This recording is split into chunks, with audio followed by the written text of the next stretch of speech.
Hi, ever wonder what it's like to work another profession or live in the underworld? Listen to unsuspecting riders give a 10 to 15 minute personal masterclass as I spontaneously interview them as they enter my taxi. I'm your host, Simon Rushton, and this is Taxi Chronicles.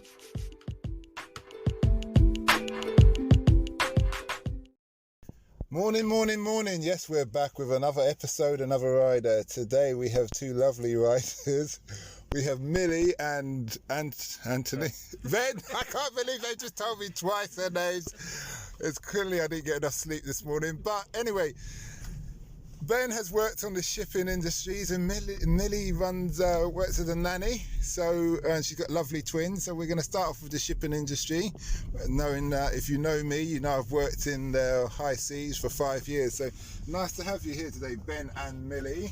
Thank you. So tell me, Ben, what made you want to get into this? No, furthermore, what kind of people were you at school? What kind of people were at school? Yeah, tell us a bit about yourself. I think I was probably a bit of a goody. Were you? I think so. Were you? Well, things have changed since Yeah, then. not now. Don't believe that for a minute. So yeah, I don't know. Yeah, I was probably the same really. I wouldn't call myself like a bad boy or anything. Okay. Stuck to the rules mainly. Yeah. Were you into sports? Yeah, I used to play rugby a bit. Rugby. Don't say that. Oh, you two married? How long have you two known each other?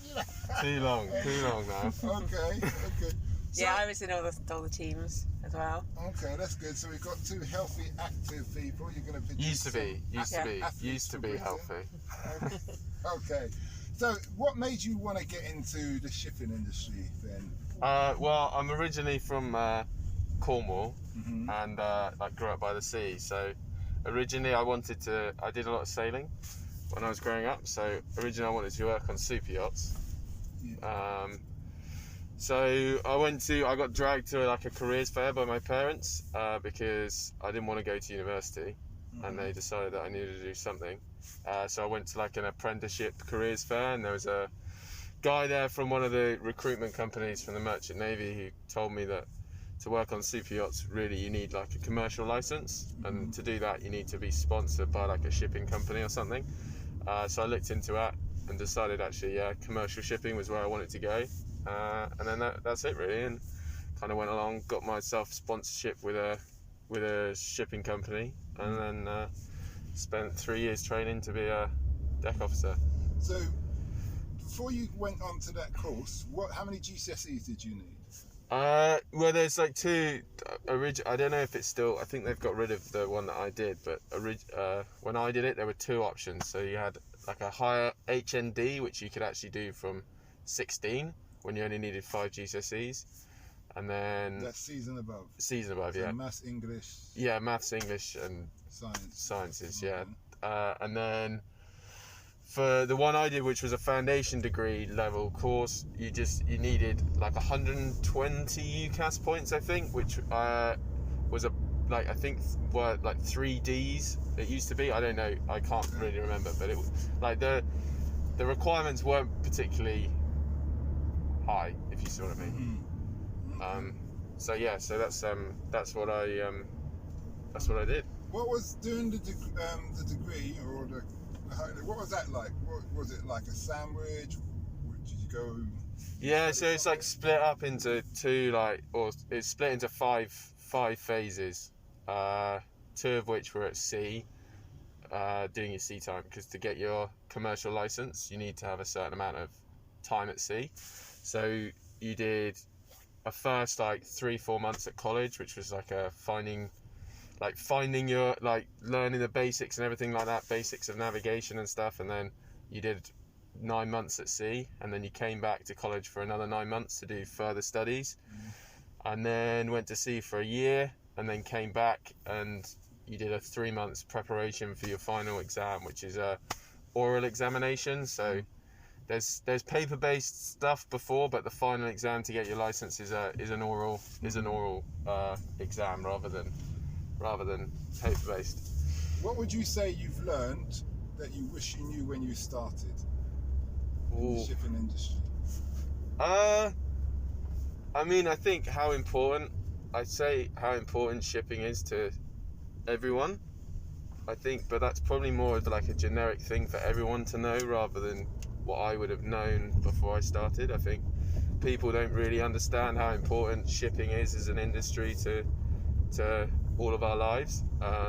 And like what happened in the Suez Canal last week, or what's been rumbling on, is kind of highlighted that to everyone a little bit. So they haven't been looking after it, have they? So you need to dredge. Well, yeah, and I think, like, I don't know, I think, you know, there's a huge problem at the moment. I mean, I still work in shipping at the moment, and, like, there's a huge problem. We've got a huge problem at the moment with, like, crew reliefs and stuff like that. You've got guys who, because of coronavirus, are being kept on board for way over their contracts because they can't, no countries are allowing crew changes because of, you know, they don't want to bring the virus into the in and stuff like that, which is a huge problem, and it's really sad, you know, guys staying on board for 12 months. And what was the longest you've done? the longest I did was 6 months. Yeah, I've done 6.5. Which yeah, is really hard. Yeah, I was doing the Irish jig when I got Yeah, exactly. and as a black man, you kissing the pavement. Yeah, down that big gagway. Yeah. So, what was life like at sea?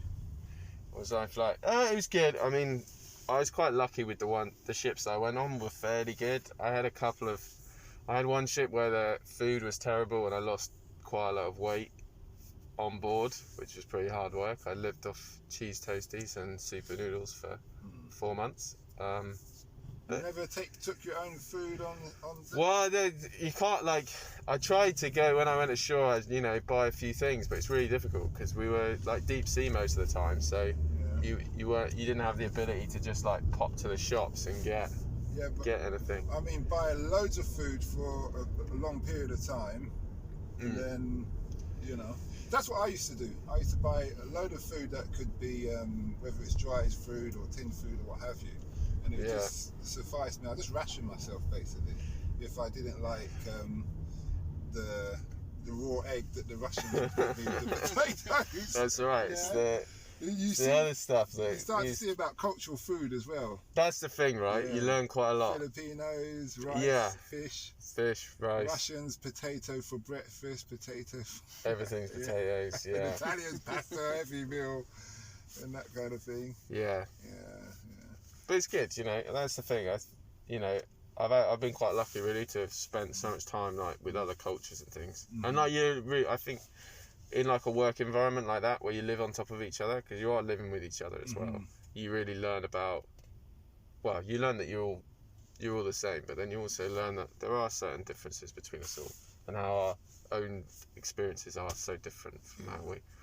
I found a lot of communication with sign language. I did. I used to go like, how long you till we fly? That was our basic question. And there's that kind of things, you know.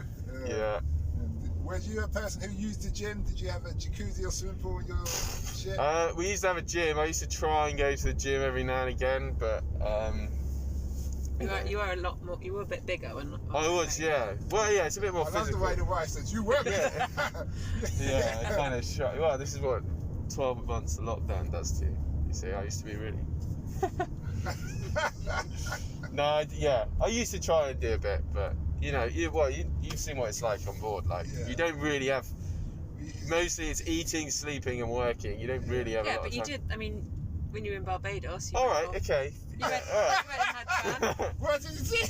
Well, no, we met in Barbados. We did meet in Barbados. So I went out for holiday, and he had come off ship just for New Year's Eve. For New Year's Eve, and we met.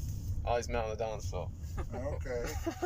You're doing the soca. That's it, man. I was I laying down some sweet moves.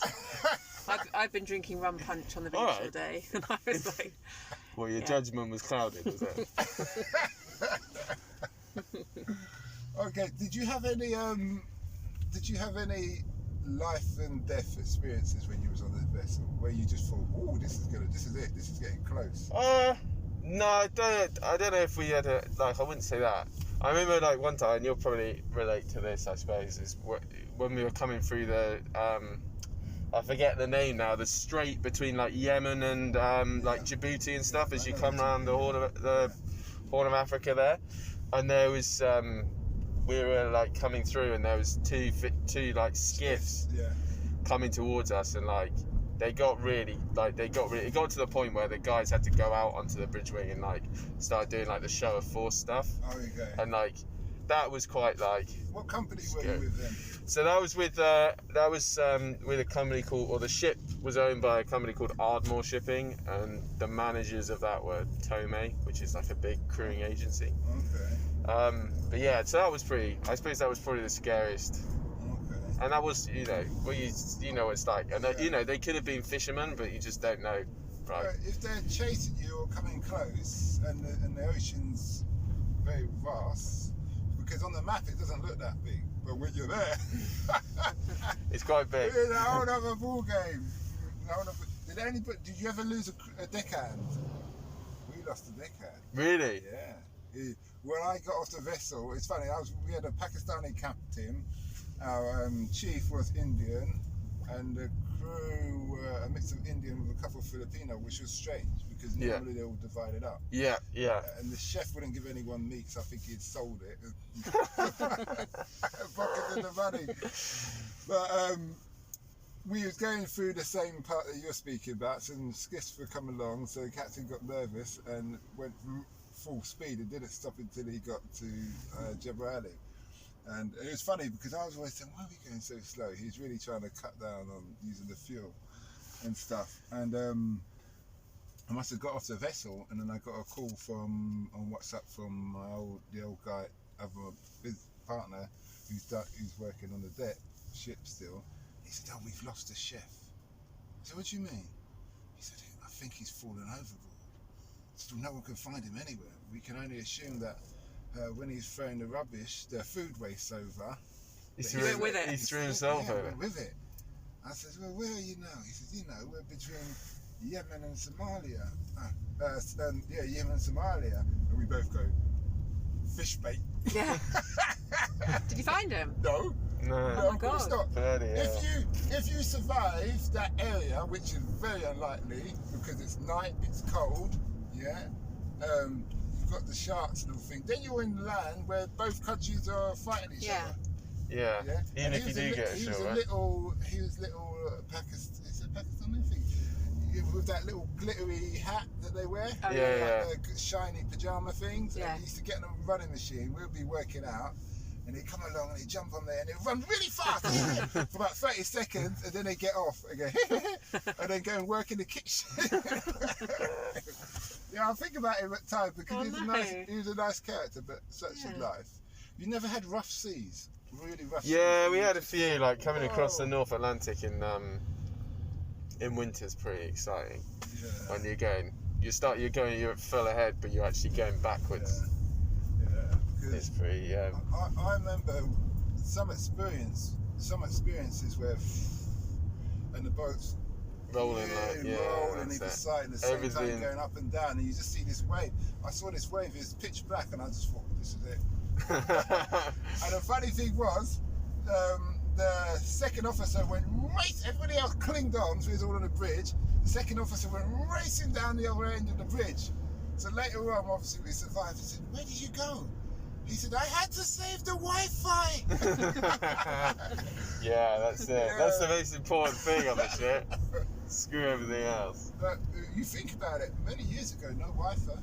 No. I know. Well, when my first ship, we had one email a day. It was the only, and it all came into like a general inbox. Yeah. And obviously mine were all in English, so everyone could read mine. So invariably, when I went down, my emails were all read because everyone could read mine. And they're bored, isn't it? Exactly. There's nothing else to do. The excitement. So moving on, Millie. Yeah. Nannying. Tell us about the world of nannying. Well, I had a job for 10 years, which was amazing. What was that job? That was looking after Bert and the boy and the parents. They worked for top media companies. Mm-hmm. but that was like my best job dream ever. job, wasn't it? But people call it a unicorn job because you only get one job like that in your lifetime if you're a nanny. What's so good about that job? They were just really down to earth, nice people, and obviously when I had my interview, they kind of said what they expected, but then that was it. Like, they never told me what to do because they were such high flyers. They just let me get on with it and like, do your job. Yeah. Don't let us hear Yeah. from you, kind of thing. Yeah, like I did the food order, and I could order stuff for me. They always went on holiday, and I never went with them, so I got loads of holiday. Kids were amazing, polite, no bother. And I was allowed friends round. My mum and my parents used to come round for the day because the kids were at school in the term time, so I had quite a lot of free time in the day. And then I used to look after my nephews. I used to bring them to the house, and it was just like a big kind of family environment, so that was amazing. And then I got made redundant from that job because when I left, the kids were 14 and 17. Yeah, like basically unbelievable. Yeah, so, why don't you have another one? yeah, I know. So they kind of didn't really need me anymore. But yeah, so I've had. You was a true Mary Poppins. Well, not sure. Millie Poppins. Poppins. That's what we used to Yeah, Millie Poppins. That's correct. And I still see them now. We saw them on Sunday, didn't we? Went round to their house. Yeah. But like, they had money, but they weren't stuck up, or they didn't treat me like staff. I was like part of the family. You had a job. You had a job afterwards, didn't you? Which was like horrendous. Yeah, I mean, I always sort of said that you don't work for Americans because they have, I don't know, Americans in London have this whole thing of like having an English nanny, like she's like domestic staff, and you get treated like that. That's interesting. Yeah. Yeah, so you went. So I left after 4 weeks because I don't know. Like, when I got to the house, like, the dad was there, and it took him about half an hour to like even say hello to me before or to introduce himself, and it's kind of like even from the offset, it was like I was treated like nothing. But kind of you thing. would think. Sorry to interrupt there. Where I've got children in Kenya. Yeah. And the culture in Africa is you always have like a helper or someone like that. But what I was telling his mum, my son's mum, is that you need to really treat that person really nice. Who's looking after our prized possession. Exactly. You don't want to upset them. You don't want anything like that. So it's strange when people behave a certain way. I know. Well, yeah, exactly. I think the thing with that was it was like you were treated like a. Like, I mean, they had, and also, there wasn't kind of like they had a cleaner housekeeper, and she was kind of the nanny as well, and then a cook. So I literally didn't really have anything to do, and then so it was just kind of the dynamics was a bit weird, and the stuff that she did give me to do weren't really kind of like nanny orientated. It was just you've gone from like your dream job to to like your worst nightmare, really. Yeah.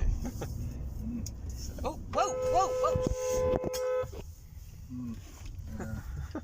You didn't look.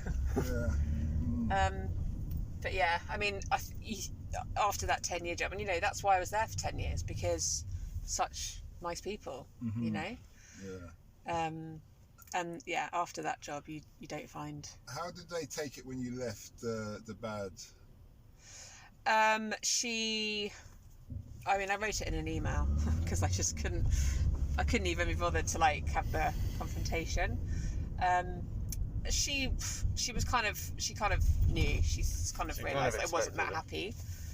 But when I had the interview, because it was over, they were on holiday, so it was over FaceTime, and I think she just basically hired me because, well, she said to me that I sounded a lot more intellectual than anyone else that she'd interviewed.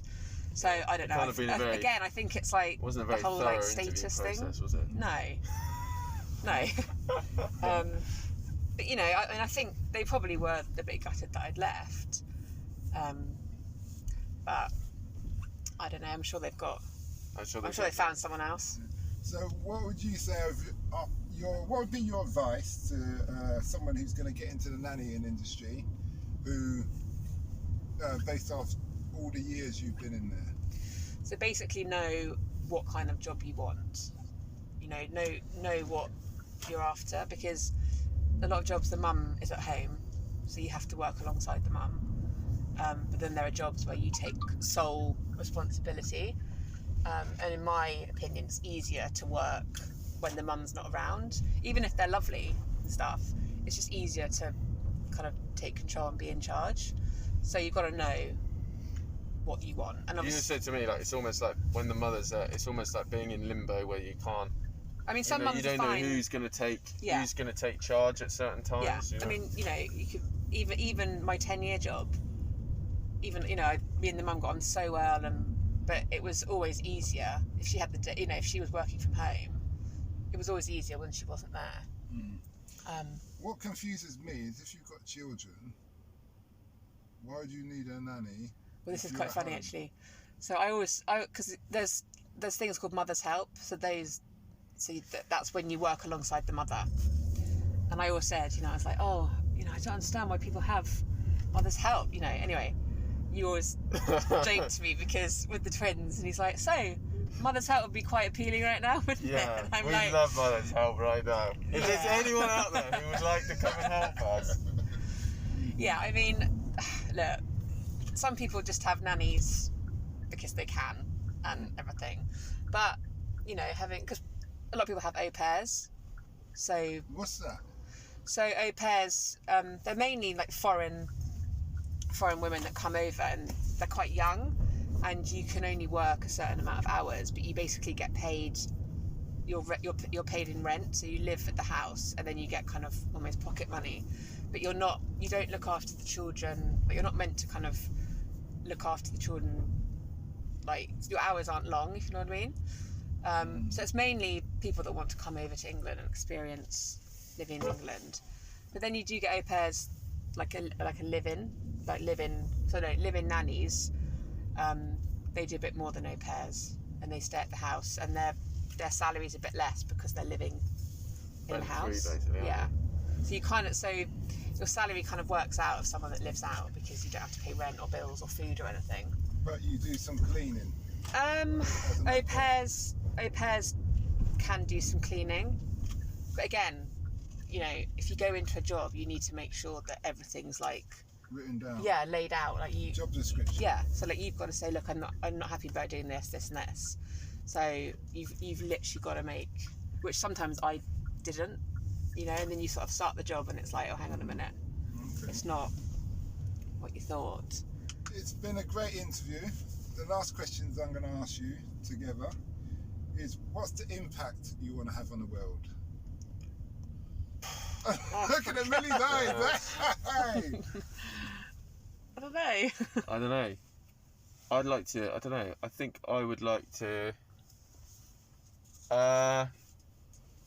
what the impact I'd like to have on the world? I don't know, improve. What, people or just like, or just anything. What's your it's going to be your legacy. What's your legacy? What do you want to change? What do you want to change for the world? People's attitude to shipping, maybe. I see. There we go. That's an easy one. Really dedicated there, isn't he? Shipping there till we I go. I don't know. Shipping till I die. Okay then. Well, it's been a great interview. I'll let you off there, Billy. So Billy's just sitting there. He's out in front of both of us, and we wish you. We live opposite, so I'll post my answer for you. Yeah. Okay.